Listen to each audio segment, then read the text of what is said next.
काला साया। यूं तो बनारस घाट अपनी खूबसूरती के लिए बहुत प्रचलित है, पर घाट के किनारे कई राज लिए बैठे हैं। ये कहानी शुरू होती है बनारस के घाट के पास बने ममता निवास से, जहाँ प्रिया लाल जोड़े में ममता के घर उसकी बहू बनकर आती है। आओ आओ बहू, घर को अपने पैरों से पवित्र करो। ममता घर की दहलीज पार कर ही रही होती है कि अचानक एक बहुत गंदी सी बास पूरे घर में फैल जाती है।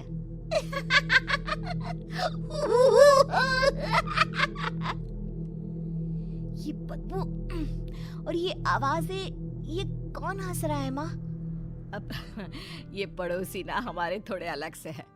कहाँ हम शाकाहारी और ये मांस मच्छी खाने वाले। छोड़, तू ध्यान मत दे और गृह प्रवेश कर। और हाँ बहू, अपनी सास की एक बात हमेशा याद रखना, इन पड़ोसियों से तो कभी बात नहीं करेगी। अच्छे लोग नहीं है ये। अपनी सास की ये बात मानेगी ना बेटा? हाँ माँ, जो आपकी मर्जी, मैं उनसे बात नहीं करूंगी। अगले दिन प्रिया अपनी पहली रसोई बनाने रसोई घर में जाती है। ये छोटी बात तो नाक में जा रही है। एक काम करती हूँ, खिड़की खोल देती हूँ। प्रिया खिड़की खोलने जाती है। इतने जाले, लगता है इस खिड़की को कभी खोला ही नहीं गया। पर ऐसा क्यों? ओह, नॉन वेज की स्मेल आती होगी ना। 2 मिनट के लिए खोल लेती हूँ, फिर बंद कर दूंगी। प्रिया खिड़की खोलती है। खिड़की खोलते ही उसकी नजर सामने वाले घर की खिड़की पर पड़ती है, जहाँ एक लड़की खड़ी होती है। हाथों में मेहंदी, लाल रंग की साड़ी, बिल्कुल सजी धजी, मानो प्रिया की तरह ही वो भी नई नवेली बहू हो। वो प्रिया को देखकर मुस्कुराती है। हे भगवान, माँ ने तो इनसे बात करने को मना किया था। प्रिया फौरन ही खिड़की बंद कर देती है और तवे पर चढ़े रोटी की ओर देखने लगती है, पर वहाँ रोटी न होकर मछली पड़ी होती है। ये क्या? पहली ही रसोई में इतनी बड़ी गलती! हे भगवान, अब मैं क्या करूं? प्रिया बहुत डर जाती है और फौरन रसोई की सफाई करने और फिर सभी के लिए खाना बनाने लग जाती है। जब वो सबको खाना परोसती है, सब तो ठीक है, मैं बेकार में चिंता कर रही थी। हे भगवान, ऐसे ही बस अपनी कृपा बनाए रखना। रात के वक्त जब सब सो रहे होते हैं, तब प्रिया को पायल की आवाज सुनाई देती है, जिससे उसकी आंख खुल जाती है। ये पायल की आवाज कहाँ से आ रही है? प्रिया उठकर उस आवाज के पीछे छत की सीढ़ियों तक जाती है। तभी उसे बच्चे के रोने की आवाज आती है। प्रिया छत पर जाती है तो क्या देखती है?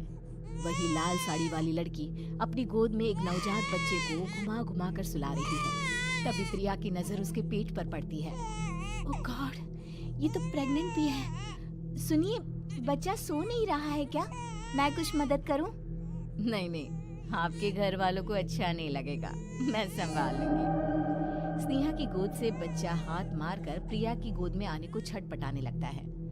दोनों घर अगल बगल में बने होने के कारण प्रिया उस बच्चे को गोद में ले लेती है। प्रिया के पास आते ही वो सो जाता है। बच्चे का वो स्पर्श रात भर प्रिया भूल नहीं पाती और अगली सुबह वो छत पर कपड़े सुखा रही होती है। तभी उसे एक औरत इशारा करके बुलाती है। स्नेहा कह रही थी बाबू तुम्हारी गोद में आते ही सो गया। मैं गौरी, स्नेहा की माँ हूँ। बहू, घर आना, बाबू को खिला भी लेना। शाम को जब घर पर कोई नहीं रहता, बच्चे से मिलने के लिए प्रिया छिपकर अपनी पड़ोसन के घर चली जाती है और कुछ देर बच्चे को खिलाकर वापस लौट आती है। इसके कुछ दिन बाद ही प्रिया को पता चलता है कि वो माँ बनने वाली है।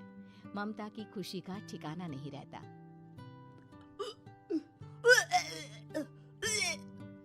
माँ जी, पता नहीं क्यों उल्टी आ रही है। प्रिया भागती हुई वॉशरूम में जाती है तो हरे और लाल रंग की उल्टी करती है। उस उल्टी में से कीड़े निकलते हैं। ये क्या? खून और ये कीड़े! माँ! माँ! प्रिया की आवाज सुनकर ममता दौड़ कर आती है, पर बेसिन में कुछ नहीं होता। प्रिया हक्की बक्की रह जाती है। ये सब क्या हो रहा है? प्रिया घबरा जाती है और अपने कमरे में जाकर सो जाती है। डर के कारण वो इतनी थक जाती है कि उसकी आंख लग जाती है। तब उसे ऐसा लगता है उसके पेट पर मानो कोई बैठा हुआ हो। कौन हो? प्रिया के पेट पर एक 5 महीने की बच्ची बैठी हुई थी, जो बुरी तरह जली हुई थी। माँ, तुम ही मुझे लाई ना अपने पेट में। मैं तुम्हारी माँ नहीं हूँ। कौन हो तुम? माँ, देखो मैं जल गई बुरी तरह से। 6 महीने पेट में रहने को भी मुझे नहीं मिला। सहला दो ना माँ। बचाओ, बचाओ, माँ। ममता दौड़कर कमरे में आती है। प्रिया की बातें सुनकर वो सब समझ जाती है। तू कहीं बगल वाले घर में तो नहीं जाकर आई ना बहू? मुझे माफ कर दो, मैं गई थी माँ। उस घर में सब मरे हुए हैं बहू। कई साल पहले स्नेहा उस घर में बहू बनकर आई थी। कुछ ही दिन में वो एक बच्चे को जन्म देने वाली थी। पूरा घर बच्चे के आने की खुशी में खोया था कि एक दिन अचानक उस घर में आग लग गई। सब बुरी तरह जलकर मर गए। गौरी आज भी दादी बनने का इंतजार कर रही है और इसीलिए स्नेहा ने अपना अजन्मा बच्चा तुम्हारी कोख में डाल दिया। ममता ये कह रही होती है कि पीछे से उसके पैरों को एक बच्चा पकड़ लेता है। दादी, दादी। माँ, स्नेहा की गोद में यही बच्चा था। ये बच्चा कौन है फिर? तेरी मौत है। तेरी भी दादी। जिस चीज का ममता को डर था वही हो गया। ममता निवास के ऊपर मौत ने चादर बिछा दी थी। प्रिया का पेट ऐसे बढ़ जाता है मानो 9 महीने का हो। 2 हाथ उसके पेट से बाहर निकलते हैं। बहू, संतोष को फोन कर, किसी पंडित जी को बुला बहू। प्रिया का पति भागता हुआ घर आता है। ये तो होना ही था माँ। तेरा पाप तेरे सामने आ गया तो तू सह नहीं पा रही है। स्नेहा घर में आग लगी नहीं थी, माँ ने लगाई थी प्रॉपर्टी की लालच में। और वो बच्चा मेरी पहली पत्नी का बच्चा है, मेरा बेटा, जो कि उस आग की चपेट का शिकार हो गया था। मैंने तुमसे ये सब माँ के कहने पर छुपाया था। मुझे माफ कर दो प्रिया। तुम अगर चाहो तो यहाँ से जा सकती हो। मैं तुम्हें किसी भी बंधन में रखना नहीं चाहता। मेरी शादी हुई है आपसे, मैं आपको छोड़ नहीं सकती, पर उससे पहले हमें स्नेहा, उसकी माँ और बच्चे की आत्मा की शांति करवानी होगी। संतोष और ममता गौरी के घर जाते हैं। अंदर सब कुछ जला हुआ होता है। जमीन पर जली हुई लाशें बिखरी हुई थी। ममता रो रो कर अपनी करने की माफी गौरी से मांगती है। प्रिया स्नेहा के घर वालों का अंतिम संस्कार करवा देती है और ममता निवास फिर से आत्माओं के साए से मुक्त हो जाता है।